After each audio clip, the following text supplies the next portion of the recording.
Hello everyone, आप सभी दोस्तों का स्वागत है। इस वीडियो में हम लोग बात करने वाले 13 ऑफ नवंबर। यहाँ पे आप लोगों को आज की डेट की बात करें तो यहाँ पे ग्रे मार्केट प्रीमियम जो लेटेस्ट अपडेट करी गई उसके अकॉर्डिंग कितने परसेंट प्रीमियम पे ग्रे मार्केट प्रीमियम कारोबार करते हुए दिख रही है। साथ साथ एक लोट पे कितने की लिस्टिंग है, Vidya wires IPO, Meesho limited IPO, इन दोनों आईपीओ के अलावा कुछ और आईपीओ की ग्रे मार्केट प्रीमियम को इस वीडियो में देखने वाले हैं। सो वीडियो को इंतजार देखिएगा और ऐसे ही daily IPO grey market premium से जुड़ी अपडेट के लिए चैनल को सब्सक्राइब कर लीजिए। साथ ही कमेंट्स में टेलीग्राम ग्रुप का लिंक दिया गया, वहाँ भी जुड़ सकते हो टाइम पे अपडेट के। फर्स्ट आईपीओ के बारे में बात करते हैं तो यहाँ पे मीशो आईपीओ की बात करें तो ये आईपीओ यहाँ पे 3 दिसंबर से ओपन होने वाली है और 5 दिसंबर इस आईपीओ की क्लोजिंग डेट है। यानी कि इस आईपीओ में 3 दिसंबर, 4 दिसंबर और 5 दिसंबर इन 3 डेट को इस मेन बोर्ड आईपीओ में अप्लाई करने के लिए अपॉर्चुनिटी मिलने वाली है। कंपनी की फेस वैल्यू 1 रुपीज़ है। कंपनी की प्राइस बैंड के अकॉर्डिंग अपर प्राइस बैंड 111 रुपये रखा गया। उसी अपर प्राइस बैंड 111 रुपये पे 135 इक्विटी शेयर मिनिमम आपको एक लॉट अप्लाई करते समय आपको सिलेक्ट करना होगा। कंपनी के बारे में बात करते हैं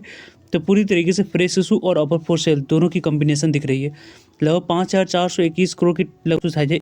इस 5,421 करोड़ की इशू साइज में आपको फ्रेश इशू 4250 करोड़ की है। कंपनी के पास डायरेक्ट पैसे जाने वाली है और 1171 करोड़ की बात करें ऑफर फॉर सेल है, जिसके माध्यम से प्रमोटर्स और एग्जिस्टिंग शेयर होल्डर्स कैटेगरी पास पैसे जाते हुए देखेगी।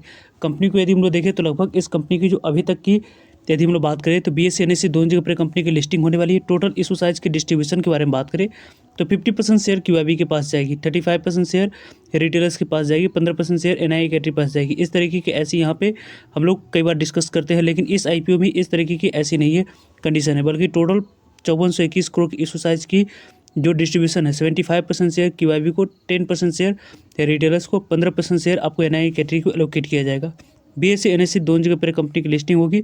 BSE NSE book building IPO है। BSE NSE दोनों जगह पर कंपनी की लिस्टिंग होगी। आने वाले समय में जो इंपॉर्टेंट डेट्स इस IPO के रिगार्डिंग रहने वाली है उनके बारे में बात करें। 3 दिसंबर ओपनिंग डेट, 5 दिसंबर क्लोजिंग डेट, 8 दिसंबर अलॉटमेंट आप लोगों को मिली नहीं, उसके बारे में इन्फॉर्मेशन मिल जाएगी। 9 दिसंबर को नहीं मिलने पर पैसे रिफंड करने की डेट है। 9 दिसंबर को डीमेट अकाउंट में शेयर को क्रेडिट करने की डेट है और 10 दिसंबर को कंपनी की लिस्टिंग BSE NSE दोनों जगह पर होते हुए दिख जाएगी। कंपनी में यदि एक लॉट अप्लाई करने की प्लानिंग के बारे में बात करें 14,985 रुपये अमाउंट्स की यहाँ पर रिक्वायरमेंट दिख रही है। स्मॉल HNI NI की बात करते हैं तो लगभग 2,09,790 रुपये अमाउंट्स की रिक्वायरमेंट है। बिग HNI NI की बात करते हैं 10,03,995 रुपये अमाउंट्स की यहाँ पे रिक्वायरमेंट दिख रही है। अलग अलग कैटेगरी में अप्लाई करने के लिए अलग अलग अमाउंट्स की यहाँ पे रिक्वायरमेंट हम लोग दिख रहा है। मीशो IPO के बारे में बात करते हैं तो लगभग इस IPO की जो अभी तक की करंटली ग्रे मार्केट प्रीमियम कारोबार करते हुए दिख रही है उनके बारे में बात करते हैं तो 42 रुपये पे इसकी ग्रे मार्केट प्रीमियम कारोबार करते हुए दिख रही है। लगभग आपको 111 रुपये पे 42 रुपये की गेन, लगभग लिस्टिंग प्राइस 153 रुपये निकल कर आ रही है और एक लॉट पे लगभग 38% के पास लिस्टिंग मिलने की चांस है। लगभग यहाँ पे 5700 के आसपास ये IPO आने वाले समय में लिस्टिंग आप लोगों को देती हुई दिख रही है। इस तरीके से इसके ग्रे मार्केट प्रीमियम में एसएच रिपोर्ट के अनुसार से कारोबार होती हुई दिख रही है। वैसे इस IPO के बारे में आप लोग किस तरीके से कैसे आप लोगों को अपनी तैयारी कंप्लीट कर रखे हैं कॉमेंट्स करके बता सकते हो। नेक्स्ट IPO के बारे में बात करते हैं तो यहाँ पे रेबल केयर IPO, ये IPO यहाँ पे 1 दिसंबर से ओपन होने वाली है और 3 दिसंबर इस IPO की क्लोजिंग डेट है। यानी कि 1 दिसंबर, 2 दिसंबर और 3 दिसंबर इन 3 डेट को इस IPO में अप्लाई करने की अपॉर्चुनिटी मिलेगी। कंपनी की फेस वैल्यू 10 रुपीज़ है। प्राइस बैंड के अकॉर्डिंग अपर प्राइस बैंड 130 रुपये पे यहाँ पे अप्लाई करनी है और इसी के मल्टीपल पे 2000 इक्विटी शेयर मिनिमम आपको 2 लॉट अप्लाई कर सकते हो या मैक्सिमम 2 ही लॉट अप्लाई कर सकते हो। कंपनी की जो इशू साइज है उनके बारे में बात करें 24 करोड़ की इशू साइज है।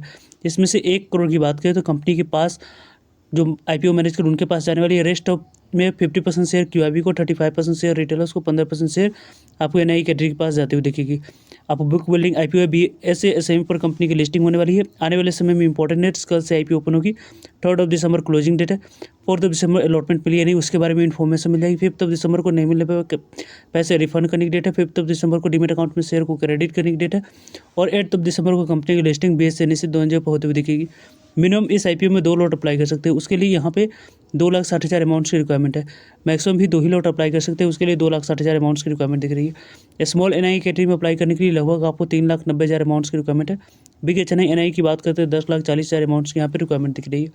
कंपनी के बारे में बात करते हैं तो लगभग इस कंपनी की जो ग्रे मार्केट प्रीमियम है उनके बारे में बात करें तो 40 रुपीज़ पे इसकी grey market premium SH report के अनुसार से कारोबार करते हुए दिख रही है। 130 रुपये पे 40 रुपीज़ की गेन, लगभग आपको 170 रुपया लिस्टिंग प्राइस और 31% के पास लिस्टिंग मिलने की चांस है। लगभग 40,000 के आसपास से IPO आने वाले समय में लिस्टिंग देती हुई दिख रही है। लगभग इस IPO के अकॉर्डिंग यदि हम लोग डिस्कस करें तो यहाँ पे 2 लॉट जो अप्लाई करें उस पर आप लोग को 80,000 के आसपास लिस्टिंग IPO देती हुई दिख रही है।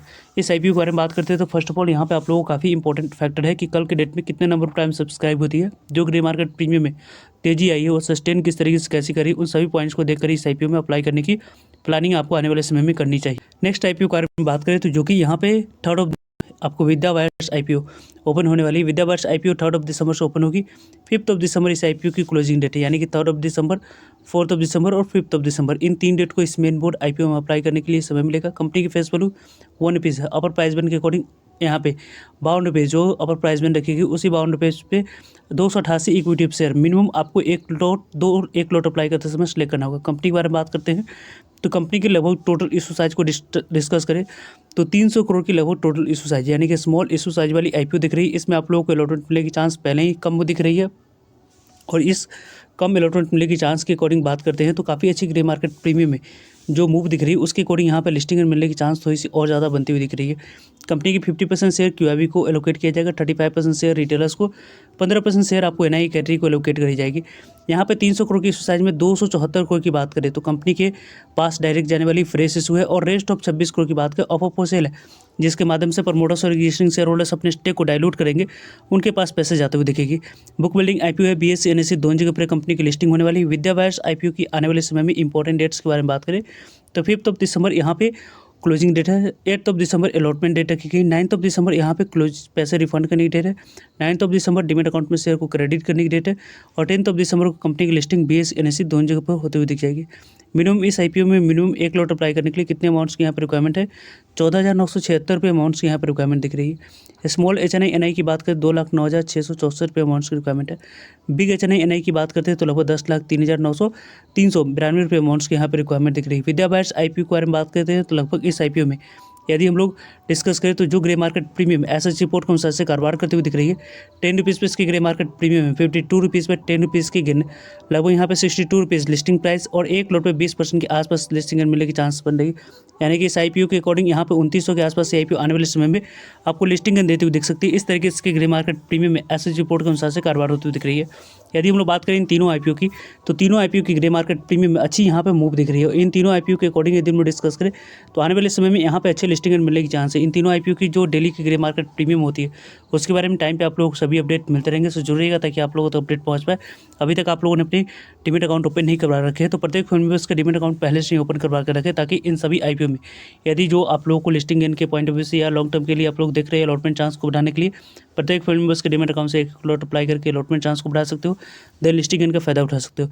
फर्दर जो भी डाउट करिए उसके बारे में कमेंट्स करके आप लोग पूछ सकते हो। और इन दोनों आईपीओ में से फर्स्ट प्रायोरिटी में किस आईपीओ को रखा जा सकता है, तो यहाँ पे अभी ग्रे मार्केट प्रीमियम के अकॉर्डिंग तो रेवल केयर आईपीओ फर्स्ट दिख रही है, लेकिन यहाँ पे मेन बोर्ड आईपीओ में मीशो आईपीओ फर्स्ट है। उसके बाद विद्या वायर्स आप लोगों को सेकंड स्थान पे ग्रे मार्केट प्रीमियम के अकॉर्डिंग दिख रही है। उनके बारे में टाइम पे आप सभी अपडेट मिलते रहेंगे, सो जुड़ेगा ताकि आप लोगों तक अपडेट पहुँच पाए। मिलते हैं एक नई इन्फॉर्मेटिव वीडियो में, तब तक के लिए जय हिंद जय भारत।